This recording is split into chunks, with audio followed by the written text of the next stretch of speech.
It is currently the off-season for Guild Wars, and I think it's a good opportunity to start talking about some defense teams. So the first comp we're going to go over today is going to be the Disaster team, or the Catastrophes, or the OCs, whatever you want to call them. Whatever they are, at their core, they are almost always going to have the same singular unit, and that is Blue Christmas Lilia, which is a very nice kit. Single target flood, AoE dissolve, AoE buff removal on her ults, and her passive boosts both single target attack skills and AoE skills from the 7 Catastrophes by a percentage of her maximum HP. So she's basically boosting all attack types. She's got ult control, a little bit of buff removal, some strong damage herself. With 2 individual skills relying on HP, it's good enough reason to put her on HP defense with basic sub stats. Now she does also have a relic that's going to increase her basic stats up to 50% for every debuff on the enemies. Now depending on the variation of this comp, you may or may not have a lot of debuffs to run, which is why one of her more popular links is Green Sariel for his Grace, which is going to drop a red debuff, decreasing all enemies' crit chance and crit damage by 8% for 2 turns, stacks up to 5 times.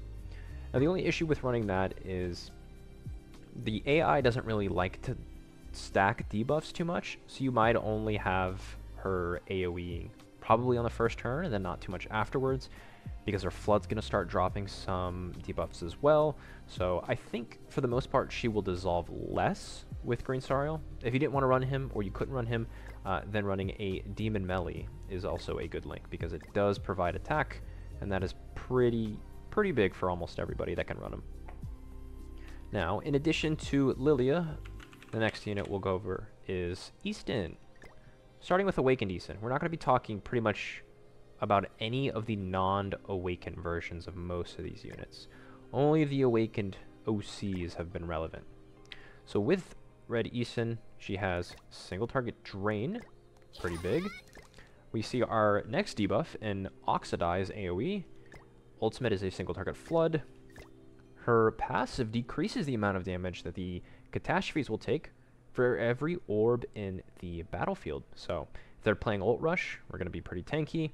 The game goes on longer and we start seeing people build up gauges, you know, without necessarily ult rushing, the team's going to be overall a little tankier. And she does also have a relic, probably the least important relic. All it does is recover some HP as long as she drains. Now she is mostly a support unit, so you will put her on HP defense. The next unit that we see here is going to be Mono.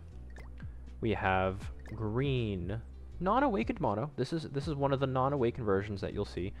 The other 2 variants are not good. They don't really provide anything to the team.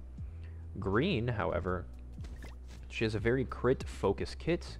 Spike single target, sever AoE, bleed single target ult, and her passive increases the stats of herself, her all stats, by 3%, as long as everyone on the battlefield is a catastrophe, and it happens every time they take damage from a skill use. So again, the longer the game goes on, the more damage they're going to take, the higher this ability reaches. Caps at 30%. She has a very important relic. This is going to inflict corrosion damage every time she crits.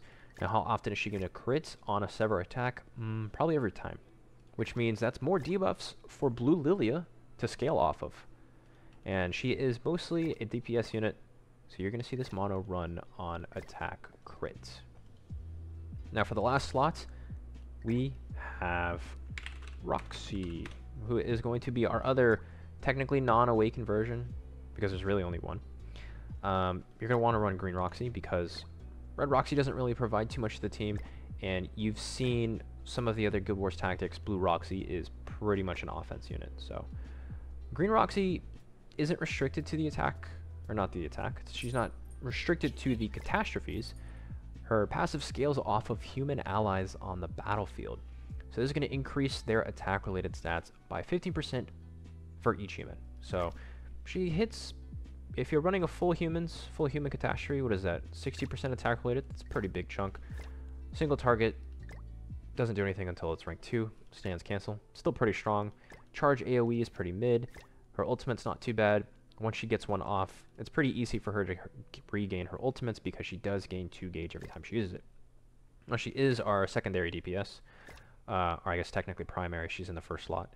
You're going to put her on an attack set. Now, prior to the constellations, she does have pretty low crit chance at 30%. With the attack-related buff, you are getting up to 90, but 90 crit chance usually isn't a lot in this day. So running attack defense is totally fine, but I have seen enemy Catastrophe Roxy's crit, and if they're running attack crit, on top of that attack-related buff from her passive, it's a lot of damage. So whatever works for you. Her relic surprisingly doesn't do anything.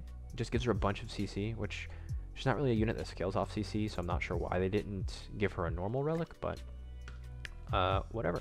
This is the oldest version of this team. This is pretty much what we saw before everyone started getting awakened versions of themselves, and the first one was Lilia. The other Lilias we didn't talk about. They don't really do anything.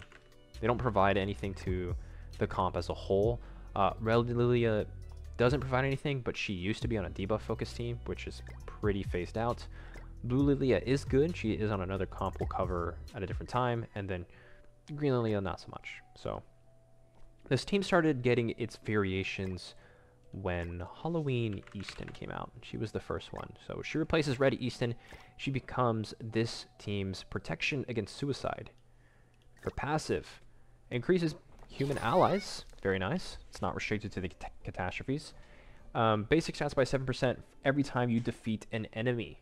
So how often are you going to defeat enemies? Well, might not necessarily be too much, but if you do defeat an enemy, then you're going to remove 2 gauge from their entire team, which means no one's going to be suiciding into you anymore. Fraudulent lives, naturally they're going to die. They're going to get their team all of their gauge, and you're just going to take 2 away from everyone. And if they do that, then you're activating the second part of, or the first part of her passive by boosting human allies, you know, basic stats. So suicide's off the table with this team as long as you wrap her. Her relic's the same as the old Easton because they are the same unit. Her kit's not too bad. We have single target flood again. This team has a lot of flood attacks. Single target flood, AoE ult removal on rank 2. It's not a debuff, so it's not a dissolve. And her ultimate, again, single target flood. Whoops. She's basically a support unit, just like the old Easton, so you will put her on HP defense. The next variation we saw was when Awakens Mono came out. Mono of Blood and Iron. Probably the coolest unit on this team, I'd say.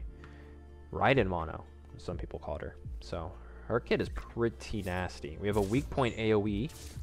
This is going to go off first turn almost every time, especially with Lilia Dissolve and Lilia's Grace.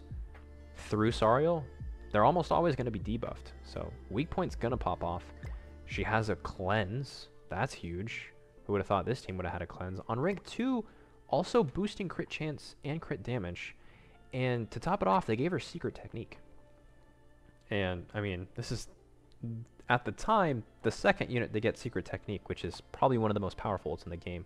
Does scale off the amount of cards that you have in your hand. So, worst case scenario, you have 0 cards. Best to have her 6/6. But, you know, you get what you can get. Her passive increases the Catastrophes allies' basic stats by 6% for each Catastrophe ally on the battlefield. And increases her own damage dealt by her crit chance. Now, you'll see this crit chance clause, and you might be convinced or persuaded to run crit chance on her. It's not worth it. Stick with the crit damage. Again, basic substats. This team, with all the attack-related boosts, all the damage boosts, you're going to be critting a lot regardless. So, taking the crit chance is kind of just a hit to her damage.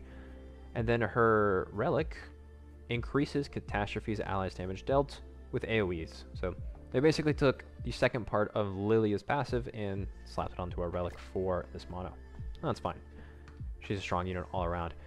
Now, after her, we had Chainsaw Roxy. Very strong unit. Very fun unit as well. Used her in a lot of different areas of the game. Single target flood, AoE spike, single target sever. She introduced a new style of Grace, which was a unity, which only applied to humans, and it increases their attack-related stats. And her passive, increases her crit chance 40% for every human on the battlefield. And then if she crit, or not just her, I should say, if any human crit with a single target, you did additional splash damage similar to Ultimate Escanor's Finger. Now, very clearly, she is a crit-focused kit. You're going to run her on attack crit damage as well. So now, this is pretty much the latest variation of this comp. There has been a couple interesting techs that people are running. The first one is going to be Captain Melee. So this is a melee that obviously not a lot of people have built, and probably even less people might even have. His whole thing is just boosting basic stats in a fashion similar to Danashi. It's based off the skills that they have in your hand. Now with the basic stat increase, coupled with, you know, some of the catastrophe boosts, the idea is that your first turn, something is gonna die. Like, probably 90% of the time. You've got a lot of boosts. I think it's double AoE in a single target based off the comp and where your units are positioned. So if we, you know, did this here in this specific case, you would see AoE, weak point, and flood. And I mean, with that combination, there's a good chance something dies. With the melee tech though, the team does turn into mono blue. Keep that in mind. Even without melee, if you went back to Green Easton, it's still blue for the most part. So how you would buff this team, which I can't do because it's not, you know, we're off season. For the most part, you would do blue attacks.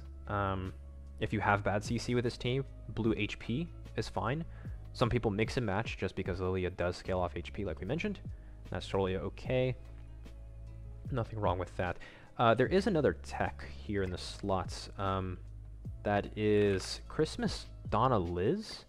I wouldn't recommend this for 99% of people because this is another basic stat increase, but it scales off crit defense, which means you're going to pretty much have to do everyone on not just basic defense or crit damage, but whatever their normal kit is and crit defense. So much harder to hit that basic stat increase than it is if you just run regular Captain Melee. Now the only other thing that you need to think about on these techs is what of these units work specifically if the entire team is Catastrophe. So what I mean by that is by teching in melee, you can no longer run old mono because this only works when all allies on the battlefield are the Catastrophes. So you got to make sure that when you are doing any kind of techs or mixing and matching, that you are not breaking the team. And because these are pretty much the strongest DPSs, melee is a support. He does sort of take over Easton in the support slot. You do lose the anti-Sui capability. You do have less ult control. His kit is pretty bad. Sever attack, buff removal on rank 2, and a Fate Link. You don't see those too often. Buff and stance cancel and a stun, which is cool, and then HP defense for him. But he's got low CC. A lot of people aren't going to have a lot of ults into him, ult levels, so I would say if your team is really built, really rounded off, definitely give him a try. If not, just stick with the Eastons. And for the links, pretty much you want to look for attack, defense, HP, basic substats, essentially, or Fate Links, or Graces where they're applicable. So in this case, we're going to do Deanne, so that's a Fate Link. Mono, Valenti is a defense buff. We'll take that. Roxy, Demon Melee is attack buff. And that's pretty much what that would look like here. For the artifacts, there are 2 catastrophe sets to run. Where are we looking? There was a way to sort it. Oh, here we go. Set bonus and filter by... was that not the filter button? There was a way to filter by... Where did it go? This was different literally earlier. Okay. Anyways, the way this is filtered is by characteristics. So you could use the search bar. Oh, it's right here. Characteristic filter. You'll have 2 sets for the catastrophes. So you have Impending Doom number 12, and you have This is a Hideout number 30.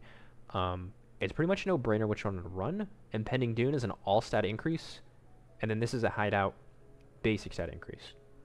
It does decrease damage taken, but it just gets worse as the team dies because it scales off of, you know, people that are alive. But you basically can circumvent this by just taking all stat increase. So you'll do that, and that will round out the team as a whole. So this is a mono blue team, like I mentioned earlier, which means I think when it comes to matchup spreads, you're not going to want to attack this team with Bon, probably not Scotty, and if it's Easton, not Suicide.